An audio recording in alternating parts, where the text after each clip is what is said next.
Hi guys, good morning. Happy Monday. Yeah. Today is February 24, 2025. And andito po tayo sa may Pasong Kamachili 1. So papasok tayo ng Zone 2 ng Lancaster, New City. So as of this moment, it's 10:45 in the morning. So medyo congested na ang traffic dito pag mga yung oras. Talagang itong crossing na to, actually crossing kasi to ng Pascam and Lancaster, kaya talagang traffic siya most of the time, except for most probably like Saturday, Sunday, pero paghapon traffic din. So we have to turn left para pumasok tayo sa Zone 2 ng Lancaster, and here we are. Yan. So ito yung Zone 2 po ng Lancaster. So nandito yung GL1, GL2, BR3, Westwood, BR. So yan, and pagpasok natin ng Zone 2, medyo mahigpit kasi ang security dito sa Lancaster. So BR3, yan, so kailangan ini-stop ka talaga nila, especially pag wala kang stickers. So hindi pa kami nagpapakabit ng sticker dito sa isang car, kaya kailangan na mag-stop. Ito yung runabout, and then the first house over here is Thea ba to? Single attached din to. And then ang susunod na village is yung GL1, which is single attached din.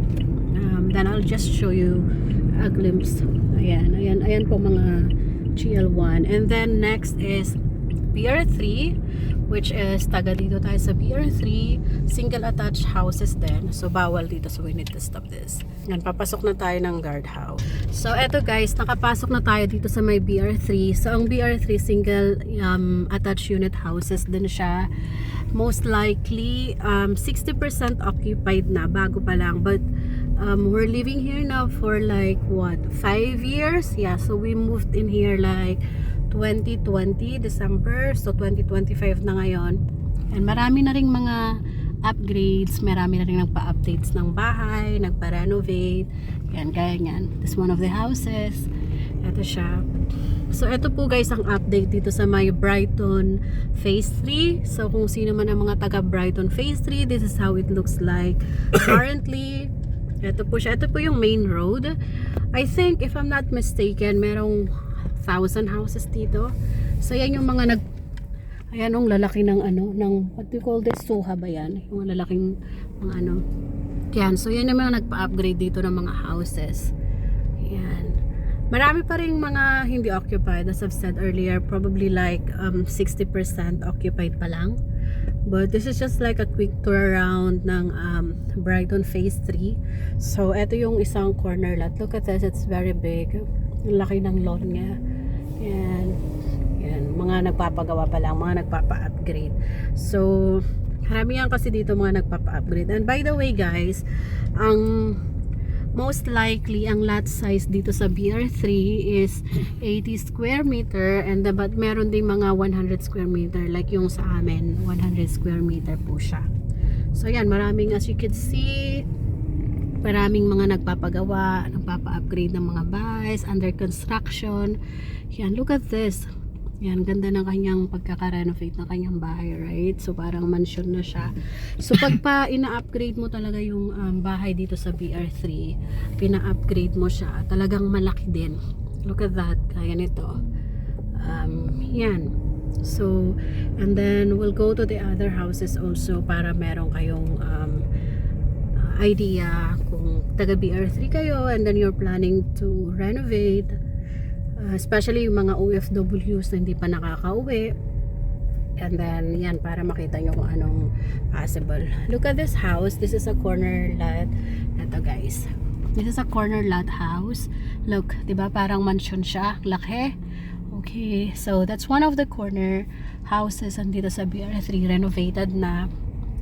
And then we could go to the other sides also. I'll show you, that's my yun yung favorite. Ay, this one also, ang laki, diba? Look at that, oh. Diba? Pag basta pina-renovate mo yung bahay mo dito sa BR3, it's huge, maganda. Eto guys, this is one of my favorite houses here. Ayan, yung tempered na yon, naka-tempered glass yung, ayan, ka-tempered glass yung kanyang, they call this terrace. So, yeah. We go to the other favorite house din. Marami kaming favorite house dito. So, yan. Ang maganda dito sa BR3, inside BR3, malalaki yung kalsada.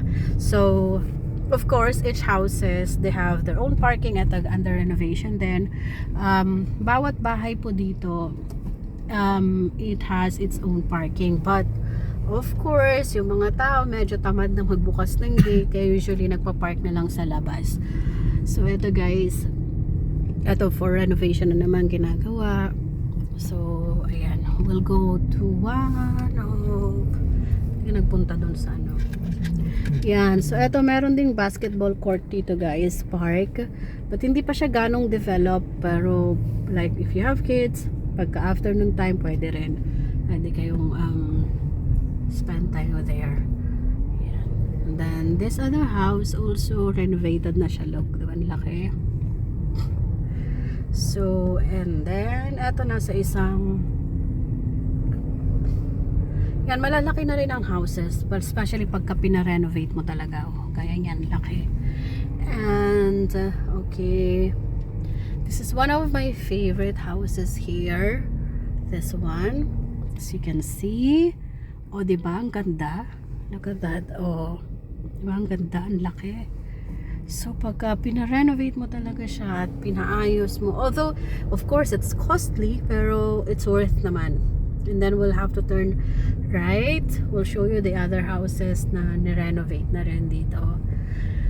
So, yeah. Eto, medyo, eto, right on there is the main road na. So, and dito medyo marami nang ni-renovate na bahay. Look at this. It's one of the renovated houses. Ang ganda, diba? Oh, ang laki. So, and then there's another one, which is one of my favorites again. So, kung hindi ka pa nagpapa-renovate, you can get a lot of ideas now. This one is nice. Oh, so, modern. Look at that. Oh, diba? Ang ganda, ang laki. So, ito hindi pa na-renovate. Ito, renovated na rin siya. Ang laki din. So, bawi ka na rin. I mean, those that I've shown you were just only like 80 square meter lots. And if you have like 100 square meter lot, that would be huge pag in-renovate mo na siya. So, look at yung kalsada, malaki siya. So, even kahit may nag-park dyan, hindi pa rin yan nabablock yung road. Malaki kasi yung road. And then yung pathway niya, malalaki din. So, yung most of the cars, most of yung mga owners, nagpa-park na lang sa pathway. Yeah, so this is the main street, and then we're going to, anong street nga ba to? Bosco Street, Patterson Street. Yeah, so dito sa loob ng Lancaster, each village has, the maximum speed should be 20 kph lang. Kasi nga syempre may mga minsan may kids yan na naglalaro or whatsoever. So hindi pwedeng mahaba. And by the way guys, bawal ang business inside Lancaster New City Villages. So kasi nga naman merong business centers dito sa Lancaster. So bawal kang magtayo dito ng sari-sari store, or I mean kung if you're planning to have like whatever kung sort of business sa loob ng village, bawal. This house is one of like meron siyang 100 square meter na size. So guys, yan. So, diba, ang luluwag ng kalsada. Okay. Yan, gaya ng bahay din na to, renovated na siya. So as you can see, laki na. Yan. So pag dineliver kasi sa'yo ang unit dito sa Lancaster, most likely wala po siyang gate, and then of course bare siya, so you have to really like improve it. Yan, and this is one of the biggest houses din dito na ni-renovate na. Look at that. Ang laki, diba? Okay, so ito yung pina-renovate niya. Corner lot siya, and then ang laki. Para siyang may sariling mansion dito. There you go. Although dami na niyang puno, so hindi mo na siya ganong nakikita. So marami pa rin talagang hindi occupied na mga bahay dito guys, dito sa BR3. But lahat kasi to wala nang available. May mga may-ari na, most probably siguro mga OFW, hindi pa umuwi. Look at this is one of my favorite na gates naman. Yan. So ang kagandahan dito sa Lancaster, pag tumira ka dito, tahimik. I mean, walang maingay, walang mga lasing, walang mga, basta it's so peaceful. So it's really good if you're building a family. Tahimik talaga, wala kang maingay na, or parang pag nasa ibang lugar ka ba may mga maingay, nagbi-video okay, nagkakantahan. Dito pwede rin naman, pero hindi ka po pwede ng above 10, which is I think it's for everywhere naman. Pero dito as in tahimik, super tahimik siya, peaceful kumbaga. Tapos mahigpit ang guard. Pagpasok mo kasi ng Lancaster City, marami kang mga guard houses na madadaanan before you reach your finally, yung village mo. And then on your village, meron ka na namang what do you call this? Sariling guard house. So another checkpoint. And then hindi ka basta-basta nakakapasok dito kasi nga mahigpit sila, which is good for your security. So gaya din ito, this is renovated na rin, which is malaki na. So if you really renovate your house dito sa Lancaster, malaki dito sa BR3, yeah, so this is how it looks like currently. Maraming mga for renovations, maraming mga under constructions, and here we are, we're stopping to our point. Eto, ang luwag din ng kalsada dito. Look at this guys.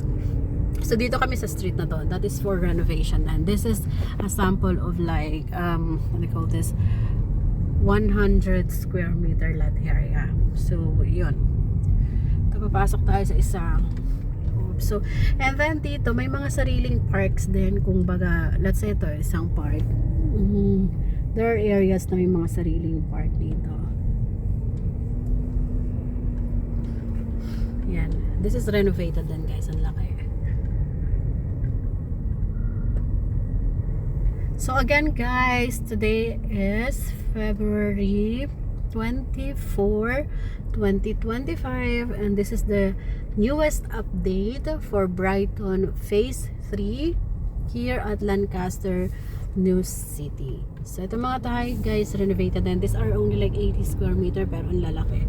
So that's it for now guys. Please don't forget to subscribe to my YouTube channel para po sa mga updates about dito sa Lancaster New City. Later on in my next video, I'll show you yung update naman dun sa ginagawang SM and River Park inside the Lancaster New City. So thank you guys, and please don't forget to hit the notification bell button para maging updated po kayo sa aking mga videos. Bye bye!